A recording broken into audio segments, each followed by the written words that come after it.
আসসালামু আলাইকুম। কোহিনুরস কুইজিনের সবাইকে স্বাগতম। আপনারা কেমন আছেন? আশা করি সবাই ভালো আছেন। আমরাও আপনাদের দোয়ায় ভালো আছি। আজকে আপনাদের সাথে রাইস কুকারে 2টা রেসিপি শেয়ার করব। রাইস কুকারে কিভাবে আমি বোনা খিচুড়ি করলাম আর কিভাবে গরুর মাংসটা রান্না করলাম, 2টা রেসিপি আপনাদের সাথে শেয়ার করব। আমি প্রথমে রাইস কুকারে তেল দিয়ে পেঁয়াজ, কাঁচামরিচ, লবণ দিয়ে পেঁয়াজটা একটু ভেজে নিব। ভেজে নিয়ে আমি বাকি মশলাগুলো দিয়ে দিব। পেঁয়াজটা একটু ভালোভাবে আমি ভেজে নিচ্ছি। আপনারা আমার ভিডিওটি প্রথম থেকে শেষ পর্যন্ত দেখে নেবেন। আমার ভিডিওটি আপনারা একটি লাইক দিয়ে দেখা শুরু করবেন। আমি দারচিনি, এলাচ দিয়ে দিলাম পেঁয়াজের সাথে। পেঁয়াজ ভালোভাবে আমি ভেজে নিচ্ছি। এবার আমি ভেজে নিয়েছি। এবার আমি 1 টেবিল চামচ আদা রসুন বাটা দিয়ে দিলাম। আদা রসুন বাটা দিয়ে আমি ভালোভাবে একটু ভেজে নিব। আদা রসুনটা ভালোভাবে নাড়াচাড়া দিয়ে আমি ভেজে নিচ্ছি, যাতে আদা রসুনের কাঁচা গন্ধ না থাকে। আমি ভালোভাবে ভেজে নিব।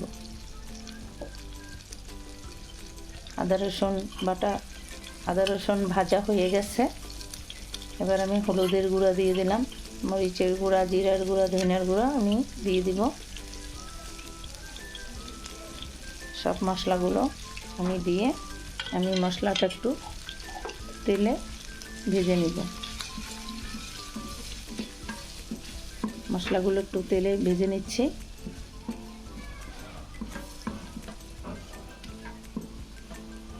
এবার আমি একটু পানি দিয়ে মশলাটা ভালোভাবে কষিয়ে নিব। একটু পানি দিয়ে দিলাম। পানি দিয়ে মশলাটা ভালোভাবে একটু ভেজে নিব, মানে কষিয়ে নিব।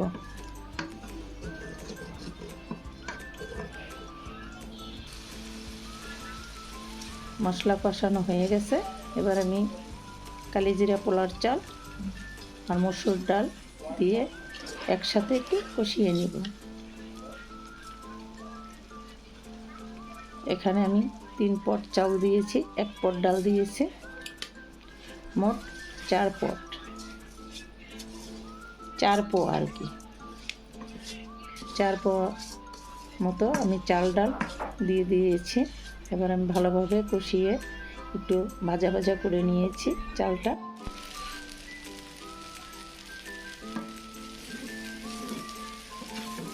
আমার চালটা কষানো হয়ে গেছে। পানিটা একটু ভিজা ভিজা পানি শুকিয়ে গিয়েছে। ভালোভাবে কষিয়ে নিলাম। কষিয়ে নিয়ে এবার আমি পানিটা দিয়ে দিব।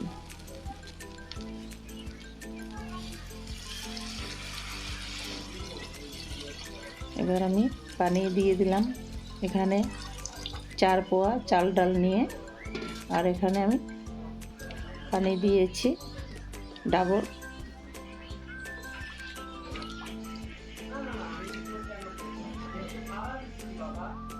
4 পোয়া চালে আমি ডাবল পানি দিয়েছি, 8 পোয়া পানি দিয়েছি।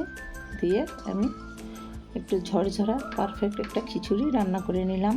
মুলান একবারে সফট, বেশি শক্ত রাখিনি, কারণ খিচুড়ি একটু গরু মাংস দিয়ে খেতে গেলে একটু নরম হলে ভালো লাগে আমাদের কাছে। আপনাদের কাছে কেমন লাগে জানি না। এবার আমি রাইস কুকারে তেল দিয়ে দিলাম গরু মাংসটা রান্না করার জন্য। 2-3টা তেজপাতা দিয়ে দিলাম। তেলটা গরম হলে আমি বাকি উপকরণগুলো দিয়ে দিব। আমি এখানে 4-5টা এলাচ, দারচিনি দিয়ে দিলাম। এলাচ দারচিনির থেকে একটা সুঘ্রাণ আসলে আমি পেঁয়াজ কুচি দিয়ে দিব। এবার আমি 1 কাপের মতো পেঁয়াজ কুচি দিয়ে দিলাম।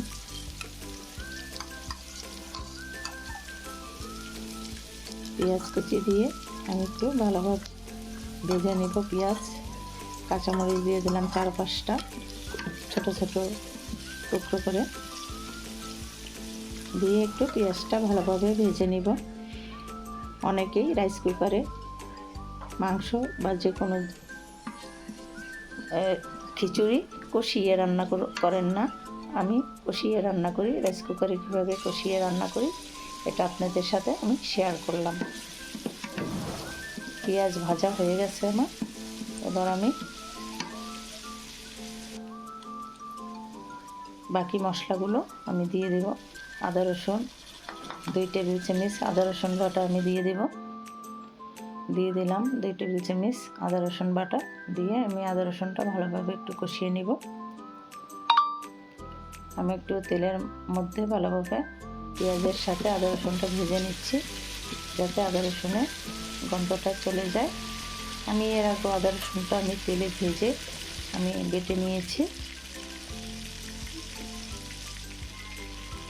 হলুদের গুঁড়া দিয়ে দিলাম 1 টেবিল চামচ, মরিচের গুঁড়া 1/2 টেবিল চামচ, ধনিয়া জিরার গুঁড়া আমি 2 টেবিল চামচ দিয়ে দিব। আমি দিয়ে দিলাম। এবার একটু তেলের সাথে ভালোভাবে আমি একটু ভেজে নিব মশলাটা, যাতে একটু মশলার থেকে ঘ্রাণ আসে। এই জন্য তেলে একটু মশলাটা ভেজে নিলে তরকারির স্বাদ অনেক বাড়ে। আবার গরুর মাংসগুলো আমি দিয়ে দিলাম। গরুর মাংস দিয়ে আমি একটু মশলার সাথে ভালোভাবে মিক্স করে একটু ভেজে নিব। গরুর মাংসটা নাড়াচাড়া দিয়ে আমি মশলার সাথে ভেজে নিচ্ছি।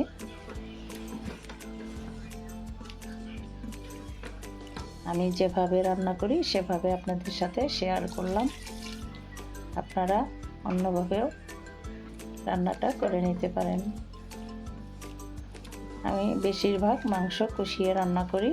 অনেকে হাতে মেখে গরু মাংসটা রান্না করতে পছন্দ করেন, কিন্তু আমার বাসায় কষিয়ে রান্না করলে সবাই পছন্দ করে, তাই আমি গরু মাংস অনেক সময় হাতে মেখে খুব কম রান্না করি, কষিয়ে রান্না বেশি করি। আপনারা এভাবে কষিয়ে রান্না করে নিতে পারেন, এতে মাংসর স্বাদটা বেশি ভালো হবে। আমি মাংসটা কষিয়ে নিচ্ছি, সমস্ত মশলা একটু পানি দিয়ে ভালোভাবে গরু মাংসটা ঢেকে ঢেকে কষিয়ে নিব। এবার আমি আলু দিয়ে দিলাম, আলু দিয়ে মাংসটা ভালোভাবে কষিয়ে নিব।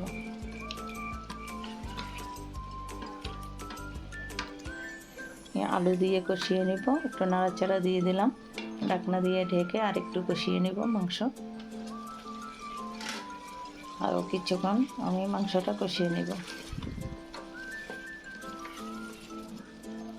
একটু নাড়াচাড়া দিয়ে দিলাম, ঢাকনাটা খুলে একটু নাড়াচাড়া দিয়ে দিলাম।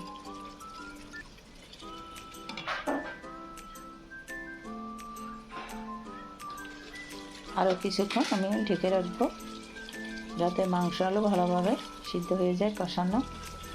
কষানোতে একটু নাড়াচাড়া দিয়ে দিব।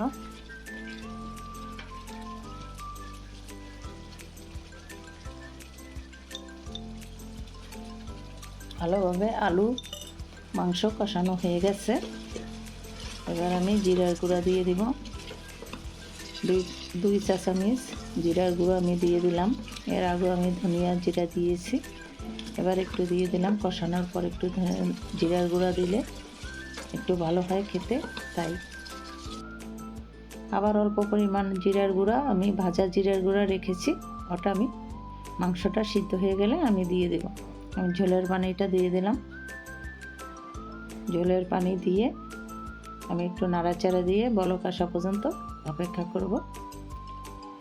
আমি ঢেকে রাখবো মাংসটা, যাতে পুরোপুরি সিদ্ধ হয়ে যায়।